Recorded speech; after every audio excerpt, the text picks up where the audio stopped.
Merci encore une fois de ce que nous venons de nous retrouver dans notre émission Astrothéologie. L'astrothéologie, c'est une nouvelle discipline de l'astrophysique.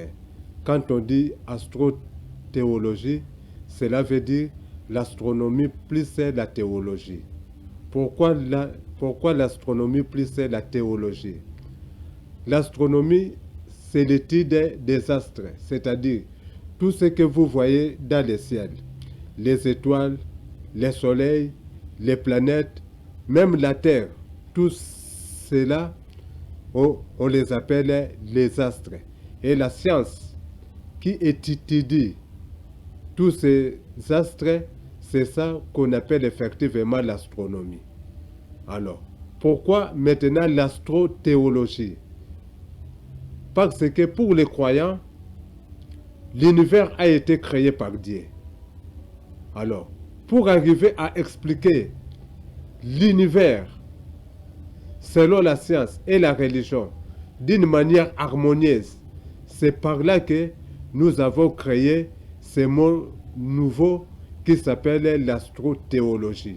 Donc, c'est une discipline scientifique qui a pris sa naissance ici en République démocratique du Congo et qui est appelée à être enseignée dans toutes les facultés de théologie dans le monde.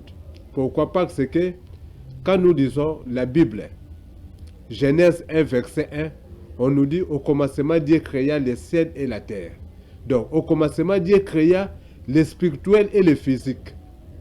Alors, au lieu que les théologiens se concentrent tout simplement sur le physique et sur le spirituel, ils doivent aussi comprendre ce qui s'est passé dans la physique. Alors, c'est ainsi qu'on parlait de l'astrothéologie, c'est-à-dire la discipline qui combine et le spirituel ainsi que la physique. Alors, aujourd'hui, nous allons parler d'un phénomène. Ceux qui ont appris l'habitude de suivre les documentaires scientifiques, il y a souvent un mot qu'on répète très souvent, le Big Bang, le Big Bang.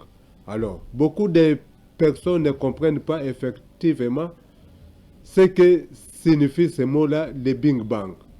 Et même un jour, je suivais les segments du pasteur Marcelo Tounas qui s'en prenait aux savants en leur disant: vous dites que c'est Dieu qui l'univers a été créé par le Big Bang. Alors, qui a créé ce Big Bang?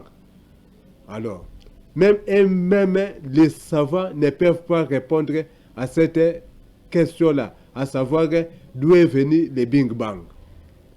Les religieux aussi n'arrivent pas à répondre à cette question. Mais aujourd'hui, à travers l'astrothéologie, nous avons pu réaliser, nous avons pu créer ce qu'on appelle les modèles cosmologiques universels. C'est-à-dire, à partir du modèle cosmologique universel, on peut maintenant expliquer l'univers de l'origine jusqu'à la création de l'homme d'une manière harmonieuse selon la science et la religion. Ça n'a jamais été fait, que ce soit aux États-Unis, que ce soit en Europe, que ce soit dans n'importe quel continent. L'explication de l'univers d'une manière harmonieuse selon la science et la religion est l'œuvre du Congolais Flavien Panzumwaka qui est là effectivement devant vous. Et aujourd'hui, vous allez voir que si vous ne comprenez pas la façon dont les savants expliquent le Big Bang, à travers les modèles cosmologiques universels dont je suis l'inventeur, vous allez effectivement comprendre ce qu'on attend par le Big Bang. Alors, selon la science ou selon les savants, l'univers a commencé par un phénomène qu'on appelle Big Bang. nous savons que selon la religion, on dit qu'au commencement, c'est Dieu qui créa les ciels et la terre. Genèse 1, chapitre 1, verset 1. Mais selon la science, on nous dit que l'univers a commencé par un phénomène qu'on appelle le Big Bang. Qu'est-ce que cela veut-il dire? Quand on parle du Big Bang, il y a un mot qui frappe. Big Bang, c'est-à-dire, on dirait qu'il y avait un bruit. En fait, c'est ça. C'est-à-dire que, selon la science, au départ, l'univers était quelque chose de très très petit. Je prends l'exemple de cette boule, mais cette boule est encore beaucoup plus grande. Donc tout cet univers que nous voyons, les soleils, la terre, les océans, les étoiles, au départ, c'était une boule très très petite. Infiniment petite qu'on ne pouvait même pas les voir. Là, je suis en train d'expliquer l'univers selon la science. Donc, au départ, les choses ont commencé par quelque chose de très très petit, plus petit même que cette boule que je suis en train de vous montrer. Alors, qu'est-ce qui s'est passé après? Là maintenant, je prends ce petit truc que je mets, que je souffle. Donc, là, maintenant, vous voyez ce que les savants maintenant appellent Big Bang. C'est-à-dire, au départ, il y avait quelque chose de très très petit et qui a pris de l'extension, de l'accélération, qui s'est agrandi brusquement. C'est ça qu'on appelle effectivement Big Bang. C'est-à-dire, au départ, il y avait quelque chose de très très condensé et qui a pris de l'expansion. C'est ça effectivement que les savants appellent effectivement Big Bang. Donc, le Big Bang ne représente pas ce qu'a été l'univers au départ, mais le Big Bang, ça représente plutôt ce que l'univers a subi comme phénomène au départ. Vous comprenez? Donc, le Big Bang ne représente pas ce qu'a été l'univers au départ, mais ce que l'univers a plutôt subi au départ. C'est-à-dire, au départ, on avait affaire à quelque chose de très très condensé, puis par un mécanisme que les savants n'arrivent pas à expliquer, cette chose-là qui était très très petit a pris de l'extension, comme j'ai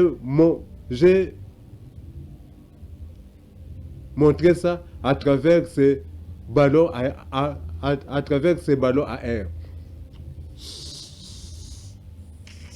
Donc c'est ça. Comment le Big Bang s'était effectivement effectué. Et depuis lors, jusqu'à ce jour, cet univers ne fait que s'épanouir. C'est-à-dire, cet univers ne fait que devenir de plus en plus grand. À tel point que jusqu'à ce jour, on ne connaît pas la vraie dimension de l'univers. Depuis que le Big Bang a eu lieu, l'univers ne fait que s'épanouir.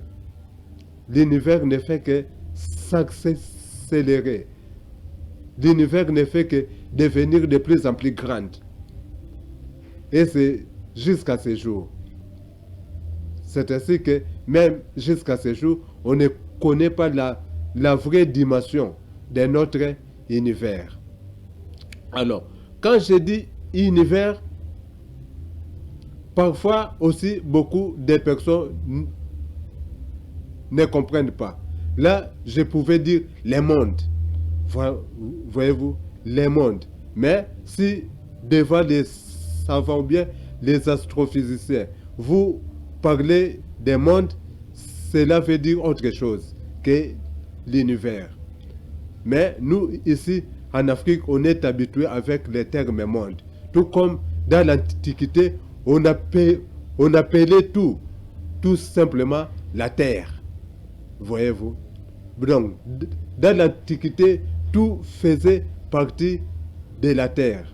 Mais maintenant, avec la science, quand on prend la terre, les étoiles, le soleil, l'espace vide, tout ça, ça forme effectivement ce qu'on appelle univers.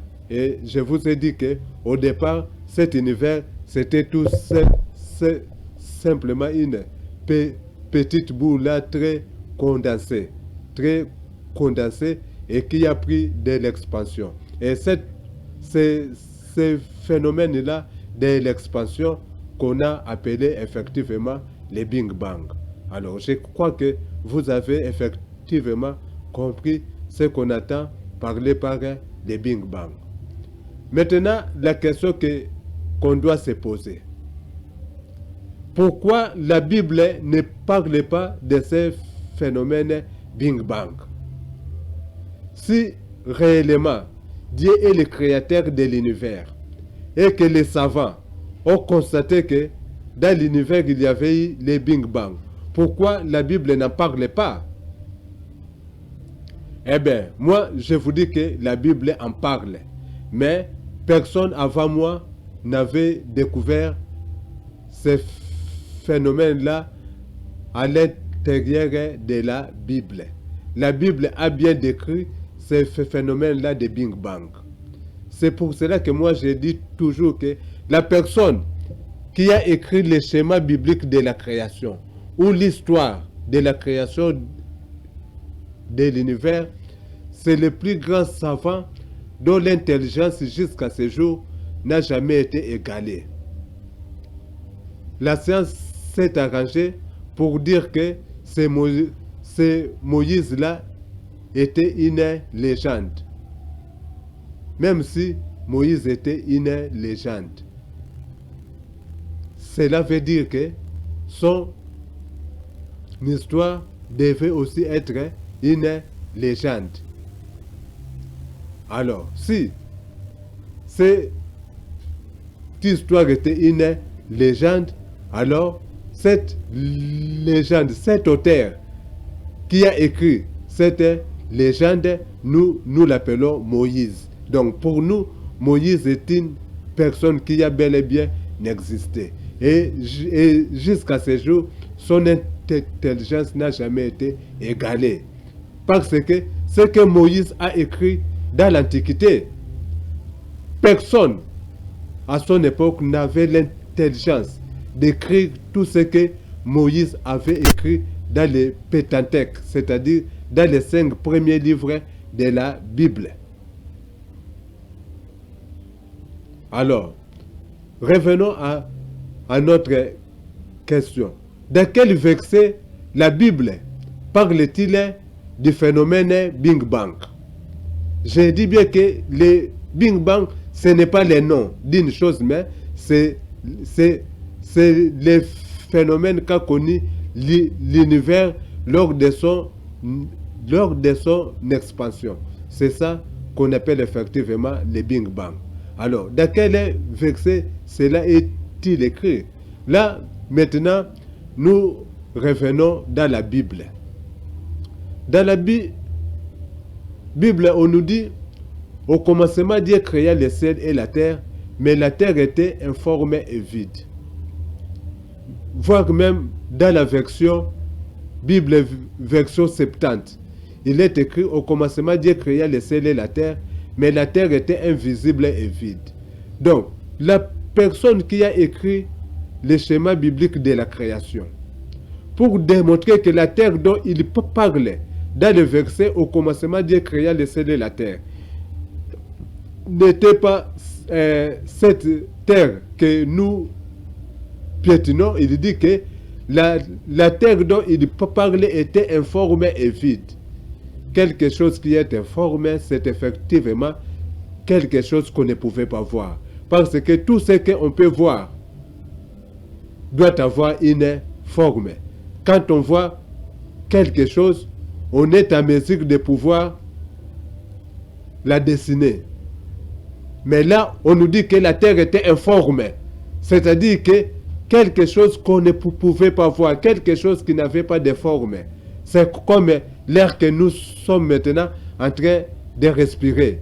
On ne peut pas dessiner ça parce que on ne voit pas ça. On respire ça, on sent ça à travers les vents, mais on ne peut pas dessiner ça, l'air que nous sommes en train de respirer. C'est ainsi que quand on vous dit qu'au commencement, Dieu créa le ciel et la terre, mais la terre était informe et vide, Moïse ne parlait pas de cette terre, il parlait plutôt de l'univers. C'est-à-dire au commencement, l'univers était effectivement vide. Il n'y avait rien. Il n'y avait ni la terre, ni le soleil, ni les étoiles. Il n'y avait effectivement rien du tout. Ce n'était qu'un espace vide au commencement, quand Dieu l'avait créé. Et je vous ai dit que quand on dit que Dieu a créé, c'est-à-dire qu'il y avait certains phénomènes physiques qui s'étaient réalisés. Mais étant donné que la Bible n'est pas un livre scientifique, il met ces éléments, la puissance de Dieu en avant. C'est ainsi qu'on nous dit qu'au commencement, Dieu créa le ciel et la terre, mais la terre où l'univers était informe et vide. Alors, comment était cette vide du départ? On nous dit qu'il y avait les ténèbres à la surface de l'abîme. C'est-à-dire, l'univers était vide. Mais cette vide-là était effectivement très très noire ou ténébré. Le vide en question était très très noir et puis ténébré. Les ténèbres, c'est-à-dire qu'il faisait effectivement noir. Ça, c'est l'état de l'univers au départ, selon la Bible. L'univers était très noir et ténébré et on nous dit que ça formait un abîme. Un abîme, c'est comme un trou dont on ne connaît pas les dimensions. Quand on dit un trou, cela veut dire qu'on connaît les dimensions. Mais quand on ne connaît pas les dimensions, c'est ainsi que l'auteur a utilisé le mot abîme. C'est ainsi que je vous ai dit que la personne qui a écrit les schémas bibliques de la création était effectivement très très intelligent. En plus, l'abîme est différent du trou. Un abîme, c'est un espace vide ou bien c'est un trou où il se déroule des phénomènes mystérieux à l'intérieur. C'est-à-dire que l'univers, malgré qu'il était vide, mais il s'est passé certains phénomènes à l'intérieur. Et quel est ce phénomène qui s'est passé à l'intérieur? C'est effectivement le verset qui suit, à savoir, il y avait un esprit de Dieu qui se mouvait sur les eaux. Il y avait un esprit de Dieu qui se mouvait sur les eaux.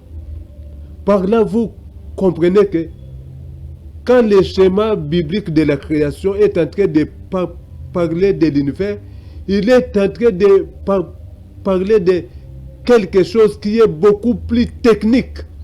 C'est ainsi que les théologiens n'arrivent pas à expliquer le schéma biblique de la création. Pour arriver à expliquer le schéma biblique de la création, vous devez être un astrothéologien. Un astrothéologien. Pas même un simple cosmologue, mais vous devez être un astrothéologien. C'est-à-dire quelqu'un qui a des connaissances en astronomie et puis en théologie. Et pour le moment, dans le monde, je suis le seul maître de cette science, qui est l'astrothéologie. C'est ainsi que je suis aussi le premier dans le monde qui explique le schéma biblique de la création à partir du premier verset jusqu'au dernier verset, d'une manière graduelle, sans faire du concordisme. J'explique tel que les choses se sont effectivement passées en réalité. Donc, Je vous disais que quand on dit au commencement Dieu créa le ciel et la terre était informe et vide. Une terre informe et vide ne veut pas dire notre terre, parce que notre terre, quand vous êtes en train de le voir derrière moi, a bel et bien une forme. Mais là, on nous dit que la terre était informe, c'est-à-dire que c'était quelque chose qu'on ne pouvait pas voir. Alors, l'auteur ne parlait pas de cette terre que vous êtes en train de voir derrière moi, mais plutôt de l'univers. Alors, au départ, ça formait un abîme ténébreux très noir. Mais qu'est-ce qui s'est passé à l'intérieur? Il y avait un esprit de Dieu qui se mouvait sur les eaux. Un esprit de Dieu se mouvait sur les eaux. Or, quand on dit il y avait un esprit de Dieu qui se mouvait sur les eaux, au départ, on nous dit que l'univers était informe et vide. Après ça, on nous dit qu'il y avait un esprit de Dieu qui se mouvait sur les eaux. Par là, vous devez comprendre que les eaux dont on parlait dans ces chapitres, dans ces premiers chapitres de la Bible, n'étaient pas les eaux courantes que nous prenons. Non, ce n'était pas les eaux courantes. C'était effectivement la matière qui est à la base de la formation de tous les éléments que nous voyons ici, y compris nous les hommes. C'est cette matière-là que les savants appellent aujourd'hui les particules. Donc, au départ, dans l'univers, il n'y avait que des particules. Et ces particules n'étaient pas stationnaires. Il y avait des phénomènes qui se passaient à l'intérieur. Et ces phénomènes-là sont étudiés dans ce qu'on appelle la physique quantique et la mécanique quantique. Donc, cette sphère-là, où se déroulaient tous ces événements, les savants appellent ça l'ava Big Bang. Parce que là, on n'est pas encore arrivé dans le phénomène Big Bang. Parce que moi, je vous ai dit que pourquoi la Bible ne parle pas du Big Bang, mais aujourd'hui, vous allez voir que la Bible explique le Big Bang mieux que la science. Alors, quand l'Esprit de Dieu était en train de se mouvoir sur les particules, d'abord, quand on dit l'Esprit de Dieu est en train de se mouvoir sur les eaux, cela veut dire, on ne dit pas Dieu, mais on dit l'Esprit. C'est-à-dire qu'il y avait une force, une énergie qui était en train de mouvoir la matière primitive qui était effectivement dans l'univers. C'est cette matière primitive-là que la Bible a qualifiée des eaux. D'ailleurs, quand on dit les eaux, ce sont les traducteurs qui ont mis les termes eau. Dans la Bible hébraïque, c'est tout simplement écrit hydro. Et hydro signifie ce qui génère de l'eau. Voyez-vous? Ce qui génère de l'eau. Mais les traducteurs, ils ont mis les mots eau et tout le monde maintenant croit qu'au tout début de l'univers, il y avait de l'eau. Non, il y avait une matière que l'auteur a tout simplement qualifiée des eaux. Et il y avait une énergie qui était en train de se mouvoir sur ces matières primitives qu'on appelle aujourd'hui les particules. Et maintenant, en se mouvant sur ces matières primitives, en principe, il y avait un mouvement de contraction. Parce que Dieu maintenant était en train de créer tout ce que nous sommes en train de voir aujourd'hui. C'est comme si, c'est comme quand on prépare une pâte. On fait mouvoir la farine. Nous, ici, en Afrique, je peux prendre l'exemple du foufou. Au départ, vous avez les poussières. Après ça, on va commencer à malaxer ça pour faire du foufou. Donc, quand on dit qu'un esprit de Dieu était en train de se mouvoir sur les eaux, c'est-à-dire qu'il y avait une force qui était maintenant en train de contracter la matière qui était au départ dans l'univers. Et selon une loi de physique, quand on contracte la matière, il se met à chauffer. Vous pouvez vérifier ça dans vos dépotoirs. Allez enlever la matière qui est au-dessus et vous allez voir que il fait très chaud sur la matière qui est en bas. C'est-à-dire, quand on contracte la matière, il se met à chauffer. Alors, pendant que l'Esprit de Dieu était en train de contracter ce qu'on appelle la matière primitive que la Bible a qualifiée des eaux, cette matière s'est réchauffée très très fortement jusqu'à émettre la première lumière. C'est ce qu'on appelle, Dieu dit que la lumière soit et la lumière fut. Voyez-vous? Dieu dit que la lumière soit et la lumière fut. C'est-à-dire, cette lumière-là était la conséquence de la façon dont l'Esprit de Dieu était en train de se mouvoir sur les eaux. Amen. Comme c'était dans le plan de Dieu, c'est ainsi que l'auteur, qui n'était pas aussi physicien, qui ne pouvait pas expliquer d'où est venue cette lumière, alors il a dit que Dieu dit que la lumière soit et la lumière fut. Mais cette lumière était la conséquence de ce qui s'est passé quand l'Esprit de Dieu était en train de se mouvoir sur les eaux. Alors, malgré l'apparition de cette lumière, la matière primitive continuait sa condensation. Il continuait toujours à se contracter jusqu'à ce que ça formait effectivement une petite boule. C'est cette boule-là qu'on appelle, que les savants appellent l'univers condensé. Voyez-vous, les savants ne savent pas comment s'est formé l'univers condensé, mais à travers les versets bibliques, à travers les versets qui se trouvent dans la Torah, je suis arrivé à leur faire expliquer comment on est abouti à l'univers condensé. Voyez-vous, comment on est abouti à l'univers condensé. Alors, quand on est abouti à l'univers condensé, qu'est-ce qui s'est passé après? Alors là, maintenant, on entre dans le second jour de la création. Le second jour de la création, dans Genèse 1, verset 6, on nous dit, puis Dieu dit, séparons les eaux d'avec les eaux. Donc, au départ, on nous dit qu'il y avait un esprit de Dieu qui se mouvait sur les eaux. Suite à la contraction de ces eaux, de cette matière primitive, ces eaux-là sont devenues effectivement très très concentrées, très condensées.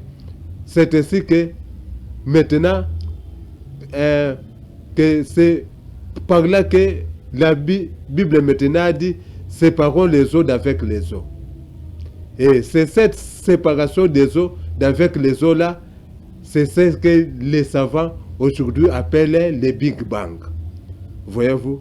Donc, le phénomène Big Bang, ça se retrouve effectivement dans la Bible. C'était ce qui s'est passé effectivement quand l'univers s'était condensé à l'extrême, ou bien quand les eaux du départ s'étaient condensées à l'extrême. Les savants aujourd'hui, ils ne savent pas ce qui a pu provoquer le Big Bang. Ils ne savent pas quelle est cette énergie. La personne aussi qui a écrit le schéma biblique de la création, lui aussi, il ne sait pas d'où est venue cette énergie qui a provoqué l'expansion de l'univers. Et je vous ai dit que dans la religion, quand les croyants voient un mystère qu'ils ne savent pas expliquer, ils mettent les noms de Dieu. C'est ainsi qu'il est écrit, c'est Dieu qui sépara les eaux d'avec les eaux. C'est-à-dire, c'est Dieu qui est l'auteur du Big Bang. Voyez-vous? C'est Dieu qui est l'auteur du Big Bang. Et dans la Bible, cela est écrit, la séparation des eaux avec les eaux. Alors, certaines personnes qui ne réfléchissent pas très loin vont me poser la question, mais pourquoi la Bible n'a pas parlé du Big Bang? Je vous dis que le mot Big Bang n'a été créé qu'en 1950. Le terme Big Bang n'a été créé qu'en 1950. C'est-à-dire, les savants, pour expliquer ce qui s'est passé lors de l'accélération de l'univers condensé, ou bien lors de la séparation des eaux d'avec les eaux, les savants ont qualifié ces phénomènes-là de Big Bang. Mais dans notre Bible, il est écrit la séparation des eaux avec les eaux. Voyez-vous? Il est écrit la séparation des eaux avec les eaux. Alors, là aussi, nous allons voir un peu comment se fait la séparation des eaux d'avec les eaux. Comme je ne peux pas effectivement diviser cette boule, je prends effectivement ce morceau de gâteau. On nous dit que Dieu sépara les eaux d'avec les eaux. C'est que les savants appellent effectivement le Big Bang. Alors là, je divise ça à la place de Dieu. On nous dit que Dieu sépara les eaux d'avec les eaux. Voyez-vous? Donc, c'est cet phénomène de la séparation, de l'expansion, de l'univers. C'est ça que les savants appellent le Big Bang. Qui n'est que la séparation des eaux d'avec les eaux. Et on nous dit qu'après avoir séparé les eaux d'avec les eaux, il y a une tandis que la Bible a qualifié de ciel. Puis Dieu appela l'étendue ciel. C'est-à-dire Dieu appela l'espace vide. L'espace vide est ciel. Voyez-vous? C'est-à-dire, quand la Bible parlait de ciel physique, il ne voit pas le ciel bleu que nous voyons au-dessus de nos têtes, mais il voit plutôt l'espace vide. L'espace vide qui te sépare toi avec ton ami. L'espace vide qui se retrouve dans votre maison. Tout ça, c'est ça qu'on appelle effectivement ciel. Je vous ai dit que le modèle cosmologique universel dont je suis le vanteur est le seul modèle cosmologique qui explique mieux l'univers aux gens qui ne connaissent pas la cosmologie. Donc, tout espace vide que vous voyez, c'est effectivement ça que la Bible qualifie de ciel quand il y avait eu la séparation des eaux d'avec les eaux. Et c'est cette séparation-là, effectivement, qu'on a appelé Big Bang au départ. Alors, qu'est-ce qui s'est passé après la séparation des eaux d'avec les eaux? Si vous lisez ce qui s'est passé au troisième jour, on nous dit que avec les eaux dit dessus, c'est-à-dire avec ça, avec les eaux dit dessus, la terre apparaît. La terre apparaît et la partie liquide, comme vous le voyez derrière moi, fut appelée mer. Voyez-vous? Pourquoi l'auteur n'a pas utilisé le mot eau? Parce que l'auteur qualifiait des eaux la matière primitive et non les eaux que nous avons l'habitude de boire ou bien de prendre. Voyez-vous? L'eau que nous sommes en train de prendre, l'auteur a qualifié cela de mer. Voyez-vous? C'est bien écrit dans la Bible. Alors, on nous dit qu'avec avec les eaux dit dessus, la terre émergea et la partie liquide fut appelée mer. Maintenant, d'où est parti maintenant les eaux dit dessous? D'où est parti maintenant les eaux dit dessus? Parce que ce qui s'est passé avec les eaux dit dessous, nous le voyons. Il s'agit de notre planète Terre. Maintenant, d'où est parti les eaux dit dessus? Beaucoup de personnes croient que c'est le ciel bleu que nous voyons. Non, non. Le ciel bleu que nous voyons n'est qu'un ensemble de gaz. Ces gaz-là, quand ils reflètent la lumière du soleil, ça donne la coloration, la bleue que nous voyons. Alors, d'où est parti maintenant les eaux dit dessous? Alors là, j'ai lu les versets bibliques, Genèse 1, verset 14. Genèse 1, verset 14, où on nous dit, Dieu dit qu'il ait des luminaires dans l'étendue du ciel pour séparer les jours d'avec la nuit. Dieu fit les deux grandes luminaires. Genèse 1, verset 16. Dieu fit les deux grands luminaires, les plus grands luminaires pour présider au jour et les plus petits luminaires pour présider la nuit. Il fit aussi les étoiles. C'est-à-dire, c'est avec les eaux dit dessus que tous ces luminaires-là maintenant ont été créés. C'est-à-dire, la terre a été créée par les eaux dit dessous. Mais les luminaires que nous voyons, le soleil, les étoiles et consorts, c'est avec les eaux dit dessus qu'il a effectivement été créé. C'est ainsi qu'aujourd'hui, quand les savants se demandent où se trouvaient les eaux dit dessus, cela a servi à la création des luminaires que nous voyons effectivement dans le ciel. Voyez-vous? C'est comme ça que effectivement le monde a effectivement commencé. Et quand la Bible parle de la création des luminaires, il voit effectivement ce qui s'est passé à travers le système solaire. C'est-à-dire, le système solaire a été formé par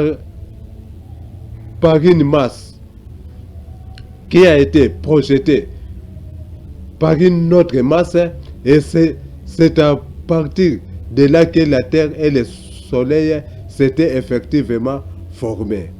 Alors, aujourd'hui, je ne vais pas entrer en profondeur dans la création de la Terre et du Soleil, mais c'était beaucoup plus pour vous expliquer effectivement le Big Bang, d'où est venu le